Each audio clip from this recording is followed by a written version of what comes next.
Okay, what's up, Shanahan?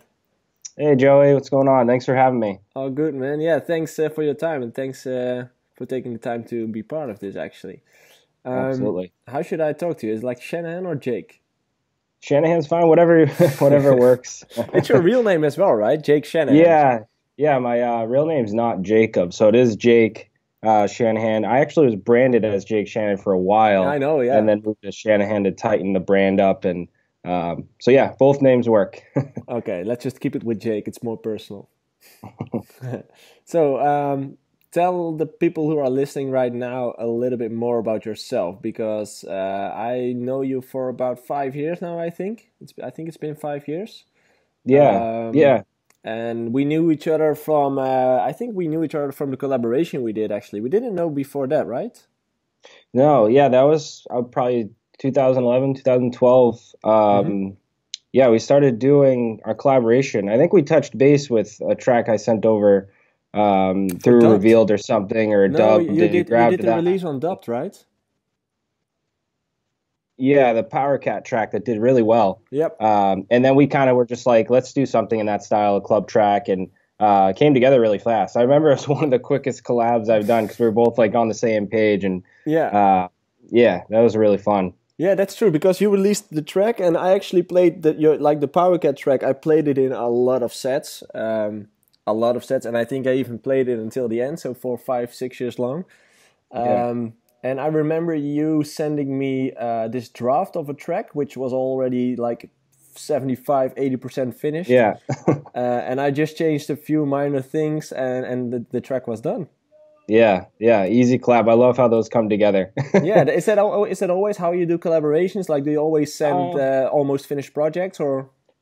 yeah, I mean, I sometimes it's even just a vocal that I work with people. Like if someone has an acapella that they got from an original vocalist, they'll send that over, and then I'll start the chord progression or something like that. But I think that's what's fun with collaborations because I mean, all the years I've been doing it, I haven't had one that's like the same system. Every project is completely different, which makes it fun. You know, Yeah. it's not like if there's a system to collaborations. I think everyone is different. Hmm. At least it has been for me so far. Yeah, I totally agree. Like all the collaborations I did also really started from another point. Sometimes they visited Yeah, me in the studio and we created something from scratch, and sometimes I just stepped into the 80%, and yeah, it's right. just really really different. But nonetheless, it's always great to do collaborations, I think. Yeah, absolutely. Did you notice something back at that moment, like when you released the track with me? Like, did you notice anything regarding the fan base, or did you gotta gain a lot more fans, or what happened? Yeah, 100%. Yeah, because around that time was when I was gaining a lot of traction, just overseas in general, international fan base, because I was doing well in the US, which I still am. But as most people know, it's extremely hard to break through in the US. It's a whole different fan base, the culture, the music, radio stations, everything's And completely why do different you than think that is?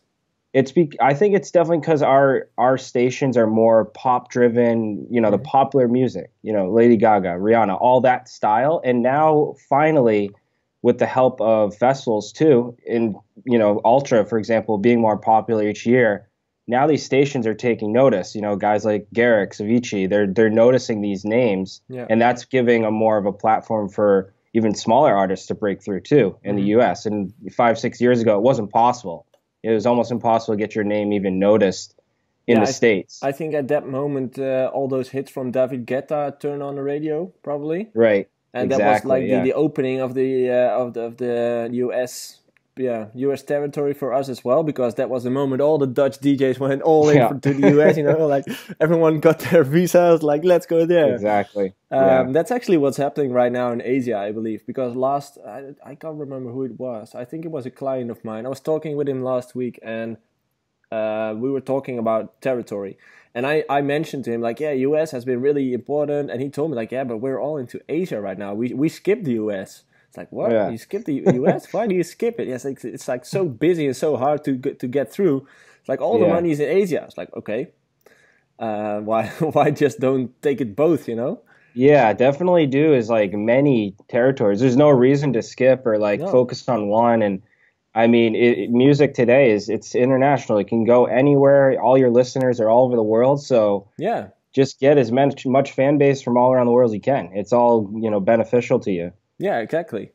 And what have you been up to in the last few years? Because I noticed that you also started doing something aside from the DJing, or did you totally quit DJing and producing yourself as well? Yeah, so like I said, I rebranded from Jake Shannon to Shanahan like 3, 4 years ago. The everything that I had got hijacked from someone online. Never found Really? out how or why.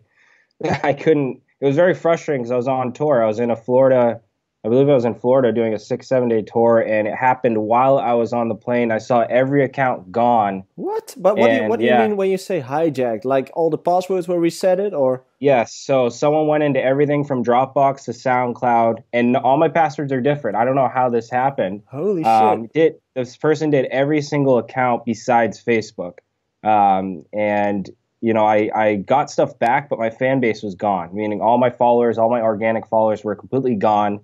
So in a nutshell, I had to rebrand because a lot of unreleased tracks were stolen. So I had to hire a lawyer to then dig back into everything that was copywritten through my BMI Holy account. shit, man! I think it took about a year to kind of get everything back into my full name, owning all my social media. I never got to find out who did it and why, which is super frustrating. But that's kind of why the Shanahan brand came. I then went there. I wanted to keep my name relative so my fans could still find me. I Hmm. didn't want to just come out with a new alias and it looked a little weird. So that's what happened a lot. I haven't shared that story with a lot of people because Yeah, it's like exactly. I didn't it's know very that. frustrating. So that's why it happened. A lot of people have asked, why would I do that? And some people think it's from a branding aspect, which it was. It's a tighter brand and I like it better. But that's what happened like 3, 4 years ago. I had to kind of Wow, rebrand. that's something So different, man. So can you tell a little bit more about that? Because it's a first for me. I've never heard one of these things happen before. Of course, there were a few people who were afraid it might happen, but I never really had a person who actually did experience it. So what yeah, what really happened? You were in the flight, and at that same moment, you find out that all the accounts were being erased. yeah. So at the time, I had a manager that just texted me because we were on flight, and then because I was alone. And then I went to log in, and everything was gone. So I was like, I wonder if it's just spotty where I am, the Wi-Fi or something's going on. I didn't worry about it. So then I got to my hotel and fired up my laptop, tried to get into everything, and it was all gone. The passwords were reset. And then when I finally got in my SoundCloud, the person deleted all of my private tracks, everything. This person went above and beyond to do this for some reason. I really wish I knew who it And was, you, and but you didn't have any enemies at that moment, or no, everything was gone, and the worst part is too is this was around when I was really gaining good traction yeah. with working with Hardwell's label. Like at the time, 2011, 12, I signed my first real like huge major single with Revealed. So everything was perfectly smooth. I was building up, and then this happened, and literally I just went up and down within a month of really climbing to Oh. everything becoming really well and popular, and then this happened, and so that's why I had to rebrand everything. I had to start from square one. I had my management, I had all my contacts I built, so I still had stuff that's going to help me rebuild, but it was Yeah. such a pain And because I had to how start from square one. and how did that affect like your connections with the management and the booker? Because from each day or from one day to another, you were not that Yeah, interesting to book anymore because things changed and you didn't have that right. much releases coming up anymore. You changed the name, you changed the brand, you changed the value of your brand, of course, because you rebranded. Yeah. How did the parties you're connected with responded to that? It damaged everything. Like it was the worst part. It was out of my hands too. Like you can only, I mean, when something like this happens, and I hope it never happens to anyone that's watching, but when it does, you have to roll with it. You can't just sit back and say, well, that's it. My career's over. Mm. Because before this, I worked 10 plus years to get to that point, and now it's been about 4 or 5 years later, and I'm not going to let it affect me. It's something that happens and you have to move on with it, but it did affect my brand. Bookings totally slowed down because again, at the time I was doing really well with working, getting traction with Revealed, Armada, everything was going well, and then that happened, and my bookings went down. Everyone didn't understand what was going on. Why would I rebrand when things were going so well? So I did have to share the story to a few people to understand it, because it does look confusing to have everything going right and then rebrand. So that's what happened and why it's now moved to Shanahan. But you still have the same. You still have the same booker, or you still have the same manager, or did you have to quit the agreement as well? Yeah, at the moment I don't have management. Moved on to just right now, mainly doing production. I'm not DJing as much. It's not something that I want to do at the moment. My main focus is just producing, engineering, mixing, mastering. I do co-writing and all that stuff. So that's it's full time. I barely can even get out to do a gig if I could. And do you think that identity theft changed your life as well? As in, that's the reason why you're doing these things right now, or? Yeah, yes and no. I mean, I'm not even sure what I could do to protect it. Like it's sad that people will go to the extent of wanting to ruin someone's career. I say it to everyone I talk to: never burn bridges, never get in arguments online. You never know what people are capable of. And it's unfortunate because this is something you work so hard for. Anybody, whether you worked a year on music or you worked 15 years, it doesn't matter because you're putting everything into it. So when something like this happens, it does kick you. You feel like you're down, but like I said, I couldn't just say, all right, I'm going to give up. Everything was going right. I stayed positive somehow. It just took a year or so to completely bounce back. And since then, honestly, everything's been great. I've builded back. My fan base is there. They understand what's going on, and so everything's still good. Did you communicate it to your fans as well? What really happened, or did you just send out like another? Yeah, I did a pretty vague post years ago. I didn't want to explain everything in full because it is a pretty in-depth story. But like, I definitely made it known what happened, how things got hijacked, and my social media got taken and deleted and all that stuff. So I did want fans to understand why I am rebuilding. I didn't want them to think why were you doing so well and then step back. So there is a story to it, and it does suck, but it's a good story though. Yeah, it is. It is what it is at this point. But aren't you afraid that it could happen again? Because that same person could do the exact same thing 5 years later and tear everything down again. Yeah, it could happen to anyone. So I mean, my passwords are crazy. I've worked so hard with trying to make things confusing on as far as like hacking into accounts. Like I don't know how else to be more safe online because I don't think, as sad as it sounds, it could happen to anyone. So we need to be careful with what we have, uploaded privately to our SoundCloud or what's in our Dropbox. We need to be careful because you never know who could get access to that. And I think that's one of the things that it's becoming way more important at this moment, and people are start realizing it until now, because we just share everything online, and it's just a matter of hacking one thing, and most of the time you use the same password at all places, and they have everything, your complete company. And you got to be. That's scary. That's the thing too. Like using the same password, we all want to do that because.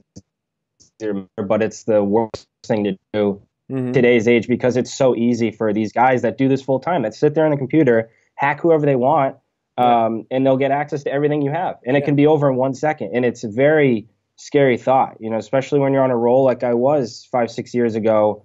And it just happened and everything goes on hold. You can't do anything. You don't have any social media. You don't know who has your tracks, what they're going to do with them.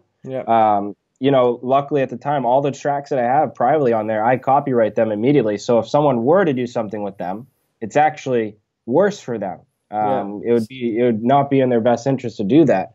Yeah. So when they do something with it, who the guy was, or at least have some connection with the person who hacked you. Right. Exactly. Yeah. Wow, so at this point, I have no idea who did it and why. But yeah, I've moved on from it, and the Shanahan brand is going great. I've gained traction back, working with Enhanced and a couple labels, so everything's going good. And you're still focused on being an artist yourself right now, but you just don't do that much gigs, or?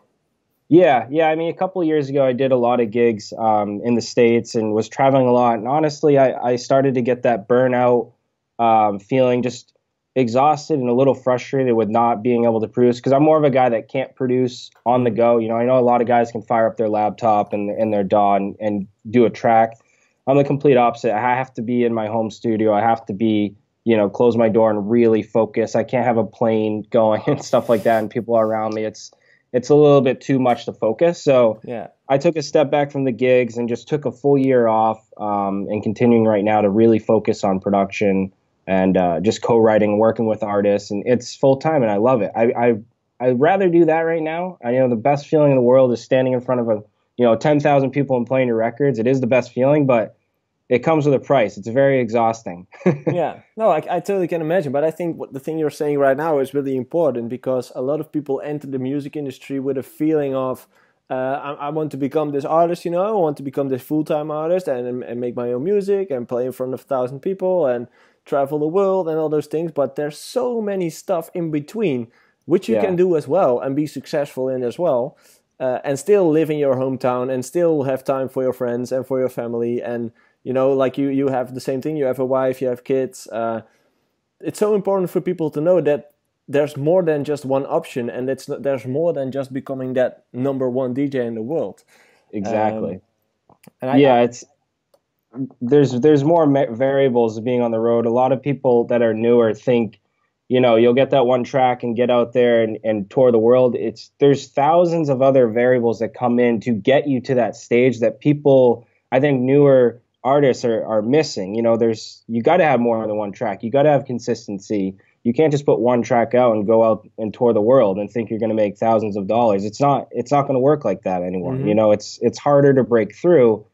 And then even that, once you get on the road, it's tough. I don't want to turn people away from that. If that's your dream to be a touring DJ, by all means. The only thing I mean is it's not for everybody. Once you get out there and experience it, it is going to be fun. But look at Avicii's story. It's exactly right there. How you burn yourself out and you're just doing too much on the go. You just lose focus of yourself. Yeah. You know what I mean? I actually, before we went into this call, I had another meeting, and it was an interview with another person who was like a life coach or something. And she was really interested in the story, like how is it possible to burn out as a DJ, because it's so difficult for normal people outside of the industry to understand that there's more during a tour than just playing in front of people, having drinks and taking pictures, And I'm still amazed by the fact that people still don't really understand how it's possible to experience it that hard, Yeah, I mean, it is for the outside person a little bit difficult to understand, because I know friends too. They're like, why can't you just go tour for a month? I'm like, well, I'm gonna come back and be a completely different person. I'm gonna be burnt out. That's why, because I know buddies that go to China, they'll do their gig, and then 24 hours later, they're over in the U.S. doing another gig, and they're completely spent.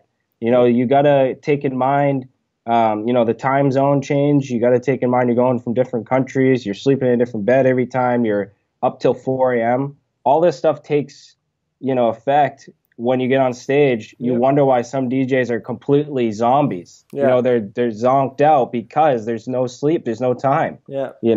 We all remember like that face David Guetta on Tomorrowland, right? Perfect example. Yeah, to me that was one of the examples, looking like holy shit, Like I've had one of those moments too, where I was just standing like that. You don't know what country you're in. You don't know what gig. You're just playing. Wow. Okay. So a lot of things happened in your life as well in the last few years, man. But I'm really interested in that identity theft, because I think that's one of the things that a lot of people don't really think about, and I must admit, me neither. I'm aware of the fact that it could happen, and I'm aware of the fact that it's easier than ever to hack someone, but it's really hard for someone to imagine what the real result and the real effect of when that happens, what it is, what it does with your life. Because like you said, it's like your company just disappears completely. Yeah, exactly. And it's terrible too, because you even consider like your credit card. You go swipe at a store, and 5 minutes later, a guy in Asia has all your numbers, and that's it. He then does a charge for $10,000, and then you got to fight the bank and all this stuff, right? It's the same idea with getting, that stuff hacked too, with your music accounts, all your social media. And as we all know, like every artist right now knows how important social media is. Like I say to everyone, I almost feel your networking and your social media can be even more important than your actual tracks that you're Yeah. working on. And so that's why when that happened, when all that got shut down within a couple hours, I felt hopeless. I felt like everything was over, but I couldn't. I had to do something. I Yeah. stepped back, worked with my management, worked with a lawyer, worked with people in the background to try to get my accounts back. But that's my advice. If it happens to anyone, and I hope it doesn't, anyone watching, can't just stuff is going to happen in the music industry. It's crazy world. Stuff like this happens, but you can't just sit back and let it happen to you. You got to fight back, No. and rebrand and get back up top. No, I can imagine.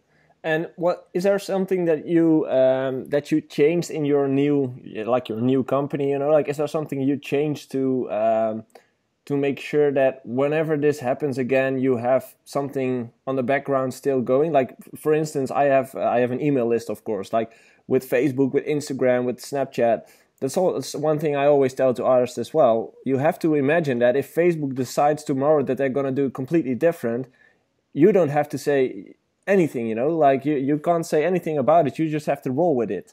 And if Yeah. Facebook decides to quit tomorrow, you're going to lose all the fans you've built there. So you always have to get like a backup somewhere on your Instagram account or on your own website or at least another place, not just one thing. Yeah. What did you Yeah, do? that's a good point, because once that did happen, my main focus was, once I got everything back up and running, which I say took about a year.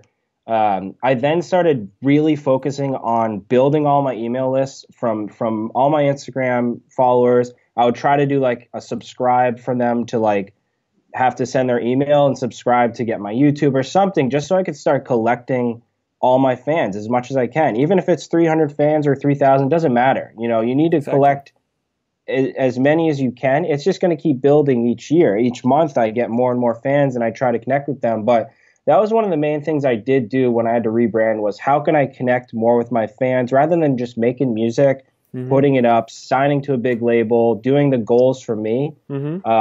I think the main goal I really came across was how can I connect more with artists, and that was collecting their emails. Just like what you're saying, if Facebook goes down, I want to make sure I still can stay in touch, or they will have to go to my other social media, Twitter, whatever it is, Yeah. But yeah, it is tough. It goes to say, my advice to every artist too is use every social media you can. It's all there. It's all free. So it's like, get your accounts going, even if you're not active on it every single day. At least have the accounts. You want to connect with many as artists as you can. If you're connecting with 50 people on Snapchat and 5,000 people on Twitter, there you go. It doesn't matter. It's all relative. It's all your fan base. Yeah. Just get as many social media accounts as you can, And I think that's because a lot of people forget that username you see, they think it's just a username, but it's really a person behind it, Like Right. it's just something stupid people forget. But if you communicate with someone online with a username, you're actually talking to someone that's Right. interested in your music, or someone that's interested in your brand or whatever. But you're just talking with a customer. That's what you do. Yeah. Yeah. I mean, I take every fan. Like when I see one fan follows me, it makes me happy. If I see 1,000 fans come across on Twitter, it's amazing. 1 to 1,000, it doesn't matter. These people are connecting to you because of your music and your brand. So when you see guys with millions of followers and you're feeling down that you only have 300 followers, don't look at it that way. Look at it as you have 300 followers that are there for you specifically. And that's the thing with building your brand, is like, connect as much as you can with your fans. Anytime you have, just get on Twitter. It takes you a second to answer everyone. I know we're all busy, but connecting with your fans, without your fans, your brand is really not going to do well. Exactly. What I mean? Build that community around you, and build people that trust you and that know you and that support you in every possible way. Exactly. That's really important. So, okay, that happened. You changed the stuff, and like you already said, you're focusing on different stuff right now. So, co-producing, ghost producing as well, or? Yeah, I would say I'm doing a lot of back-end work. I definitely am more full-time with just engineering in general. Taking people's stems, mixing, mastering, try to finish their product for them, and then we'll do an agreement whether it's a co-production or whatnot on the back end. But Yeah, besides, I've slowed down with doing the Shanahan singles because I want to focus more on each single rather than putting one out every month or every other month. I'm really focused on doing maybe every 3, 4, 6 months because I'm putting more of a campaign around each track. I'm not just trying to go for quantity anymore. That's not really my tactic. I think it's more of I work with Enhance closely to do a lot of quality releases because they have the fan base. They trust me, I trust them with what we're doing with the release campaign.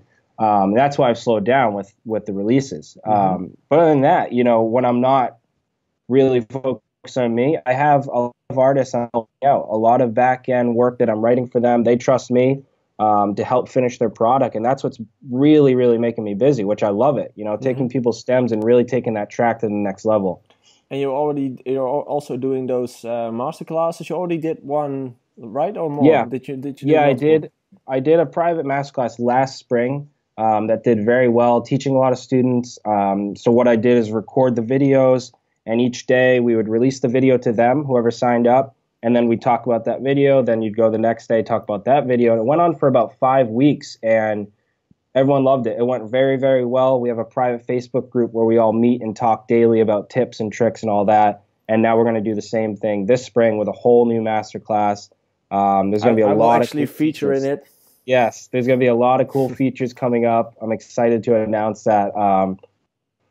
And Joey will be in that one, giving some tips on that. So it's going to be huge. This one in the spring is going to be way bigger. But I'm excited because, like I've said before, I just love teaching. You know what I mean? I love giving, as you are, coaching. We love giving as much information because 10 years ago, it wasn't available to us. We had to fight to understand everything. It barely was even on YouTube, all the stuff that we have today. So, we sound I really just old love now, what you're doing. like when we talk about it, we sound really old.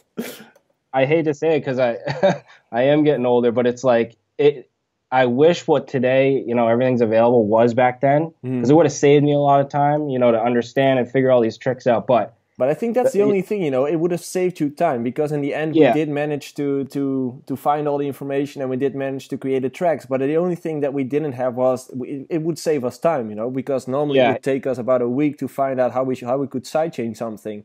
And now you just put it into YouTube and you know it in a minute.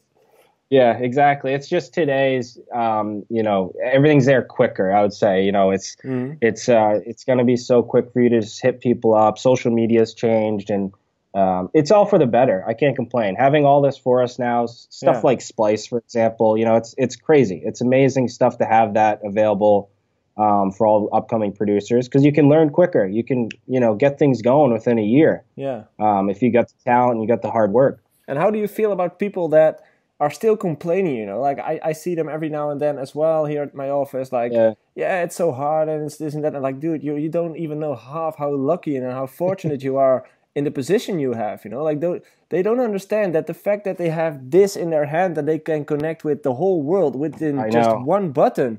It's it's crazy because I have a few people that are still complaining like, hey, I've worked for 2 years, I worked for 3 years and things aren't happening. It's like, well, I'm here to help you and give you guidance, but the only way you're going to get to whatever you're trying to do is you just continue to work your ass off, communicating with artists, networking.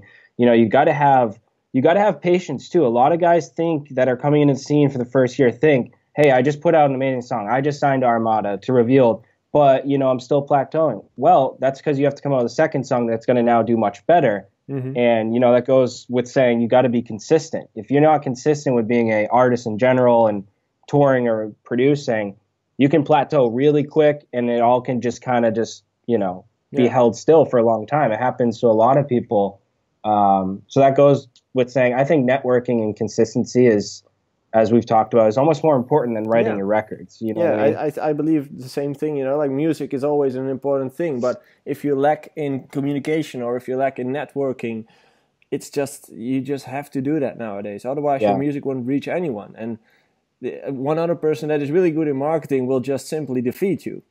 Yeah, exactly. It's like, and we've talked about it before. If you guys can get a team, and I'm not saying go spend $1,000 a month on getting this big time manager. If you're not there, you're not there. Don't do it. But I'm saying if you got an amazing friend that's in the scene that knows what he's doing, knows how to network, and wants to kind of do work for you for 6 months, for low budget, then do it. It's worth a shot. If they want to back your music, I've worked with friends that are in love with my music, love my brand, and they'll just help you because Yeah. a year later they know you're going to throw them a couple $100, Yeah. $1,000, whatever to make it square, and and then that could possibly lead to you signing with the big management company that you have that you want to work with. So it's just like the most important thing I say to everyone is if you're not networking every single day with us talking about having all this social media, you're just going to fall behind because there's going to be another guy that's working twice as hard as you True, that's yeah. going to keep building up, True. So I actually built my whole brand, like the JoeySuki brand,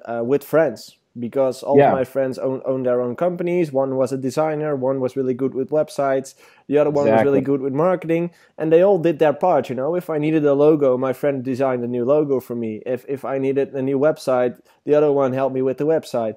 And I always told them, like, I can't pay you right now, but if I make money with this and if I'm able to do something in return for you, I will. So I ended up taking them with me on a trip, to just give that back in return. So not real money, but just buy tickets for them or to just bring them along with me to give them some experiences, actually. Exactly. Yeah. If you can make an agreement with your friends like that work hard and back your brand, it's so worth it because in the beginning stages, the last thing you want to do as an artist that's really starting to get into this is spending all your money that you've saved.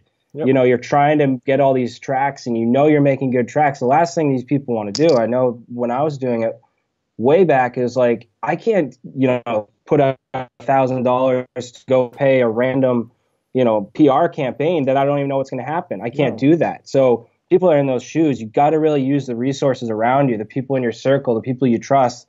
And it starts with your friends, pick a loyal friend that's going to work hard for you.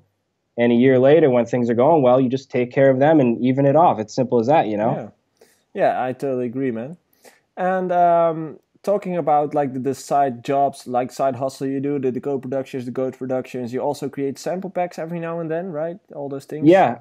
I'm doing a lot of video tutorials too. As we talked about the masterclass, I am doing video tutorials for Academy FM, which is run by Cymatics. Cymatics is one of the leading audio sources. They're absolutely mind-blowing, one of the best companies I've ever worked for. So I've been doing that a lot, doing a lot of video tutorials, working with their company. And other than that, I did do, sample packs. I do a lot of private sample packs for artists that kind of just want to get a pack from me if they can, rather than me putting on Splice and it's available to everyone. They want more of an exclusive. So I do that, and I do Soundbank. So literally busy with everything. I'm doing as much with music as I can. Yeah, but that's fun to see because what I said in the beginning of this conversation, a lot of people don't realize that there's so much more to do in this industry and make money out of it than just being that artist on that stage, like creating sample packs, doing remixes, selling masterclasses, doing co-productions, ghost productions, work at a label. I can even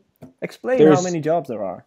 There's literally, the other day I was thinking about this, well over like 100 ideas I could think of how to make money in this industry. And by all means, it's not easy at all. It takes time to build the relationship, to build your fan base, to build people to trust you. It took me a while to have people contact me and say, hey, this is awkward for me to reach out to you, but hey, could you maybe help me with this production? It's not a comfortable thing for most artists to do that, but I'll say that it's okay for people to do that. If you need help with engineering a track and you have an artist in your circle, by all means, contact them. Just be genuine about that. Say what you need and what's going on and where you're at. There's nothing wrong with that today. The idea of ghost production gets thrown around that a lot, that it scares people a little bit. But there's more to the idea in the category it's of the ghost taboo, production. like all those people talk bad about it, but in the end, it's all about sharing knowledge. Yeah, I mean, if you consider even just a big-time pop act like Rihanna or, Britney Spears or something like that, they have so many people writing for them that none of us that are listening know or care about. We just care about that finished product. And it's like you see the same thing in dance music and people criticize it more. And I don't understand why. It's the same exact system, just a different genre. Yeah, me too. I totally agree with you. So it's like anybody that I come across that is a little sour about ghost production, I get it, but it's because they're not seeing there's more of a category behind it. It's not just that term is what's going on. There's more like co-production and people helping each other and engineering.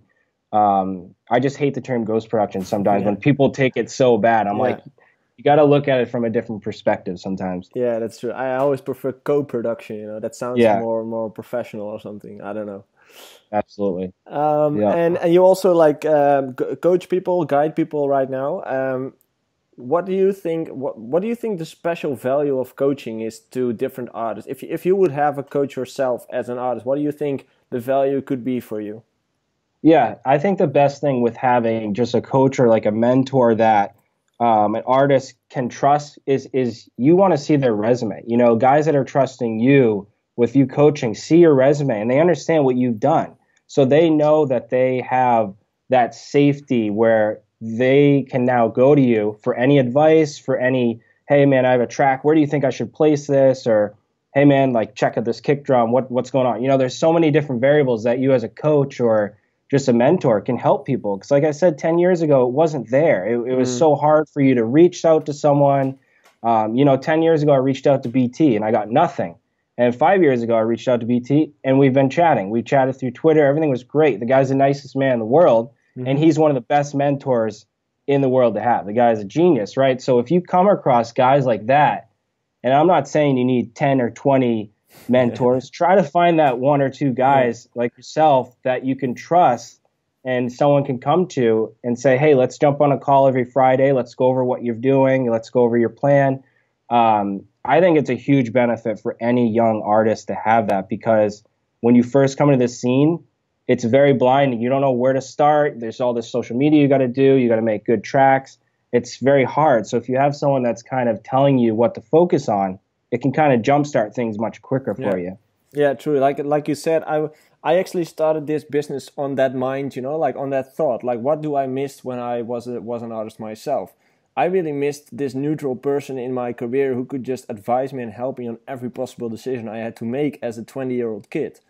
Right. Because sometimes you get deals in front of you that you just don't really know how it works or how it, yeah, you just don't know anything. And Yeah. you depend on all those parties connected to you, and you go blindly into their advice, but you just don't know what if it's good advice. Yeah. The worst thing too is like I've seen many of my just artists in my circle, friends that have gotten so wrapped in early with the whole 360 deal, the whole Mm, like signing something to a contract, just saying, "Oh my God, I'm so excited." You guys don't look through the back and wrapped you up for like four options and stuff. mm, There's many different times where like if you don't have someone legal looking at your contracts or a mentor or someone, you can really get wrapped up with signing into something that really is not going to benefit you long term. At the moment, you might be pumped and like, oh, I've just signed to this big label. Yeah, well, that's not always going to go good for you. You got to really look yeah. at the fine details, and having a mentor or an artist coaching you is that can help with that is huge. You need to have it. Mm, It's something I recommend highly.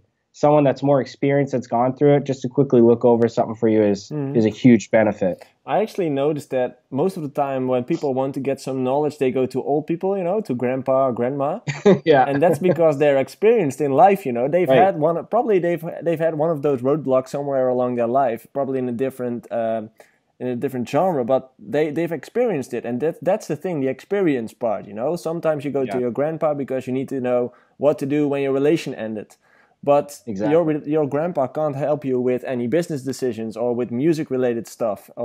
And that's the thing where I need, like, okay, yeah, that's why a coach is pretty useful, because that's where you and I or other people are experienced in.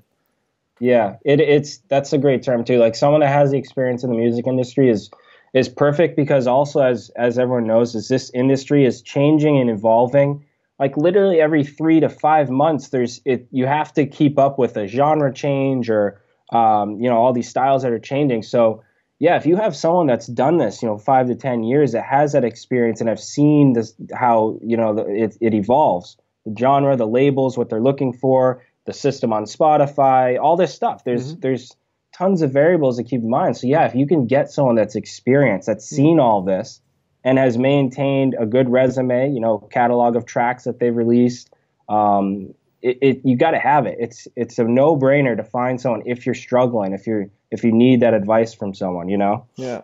Well, cool, man. It's good to see you again, and it's good to hear that everything went well for you. I'm sorry to hear about the identity theft, but good to see you handled it this well. Yeah, Um, absolutely. let's just stay in contact in the future. And like we mentioned, I'm in your masterclass, so if people will buy it, they will probably see my face there as well. Yeah, Uh, absolutely. but Yeah, thanks man. for now, and thanks for having me in. Yeah, well, thanks for being a part of this podcast episode. Absolutely, man. Thanks for having me. I appreciate it. No problem, man.